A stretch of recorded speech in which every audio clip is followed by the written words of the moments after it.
ప్రపంచంలో కొన్ని వింతలు ఉంటుంటాయి. రష్యా వాడి మీదకి ఉక్రెయిన్ యుద్ధానికి రాలా. ఉక్రెయిన్ వాడు నాటో సైన్యాన్ని తెచ్చి తన దేశంలో పెట్టుకుంటానన్నాడు.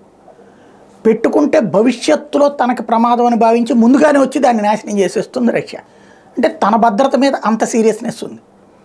బట్ ఇజ్రాయిల్ లోపలికి చొరబడ్డటువంటి హమాస్ తీవ్రవాదులు ఇజ్రాయిల్ పౌరుల్ని చంపేసి కొంతమందిని బంధించి అరాచకం చేస్తుంటే, వాళ్ళ మీద దాడి చేసి తన వాళ్ళని రక్షించుకోవడానికి ఇజ్రాయిల్ ప్రయత్నిస్తుంటే, అలాగా ఇజ్రాయిల్ విజయం సాధించకుండా అడ్డుపడటానికి హౌతీ తీవ్రవాదులు, హెజ్బుల్లా తీవ్రవాదులు, హమాస్ తీవ్రవాదులు ప్రయత్నిస్తుంటే, వాళ్ళ మీద వాళ్ళ హెడ్స్ ఎక్కడైతే ఉన్నారో సిరియాలో అక్కడ ఉన్నటువంటి హెడ్స్ మీద ఇజ్రాయెల్ దాడులు చేస్తుంటే అది రష్యా కోపం వచ్చింది.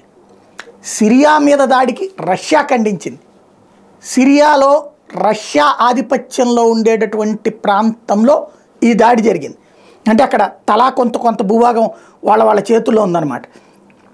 అందులో 33 మంది పీపుల్కి గాయాలైనటువంటి సంఘటన మీద తీవ్రంగా స్పందించింది. అలెప్పో, ఏదైతే సిరియాలో ఉన్నటువంటి అలెప్పో ప్రాంతం మీద జరిగినటువంటి దాడి, సాధారణ పౌరుల మీద దాడి, ఇది దుర్మార్గం అంటూ ఖండిస్తోంది రష్యా.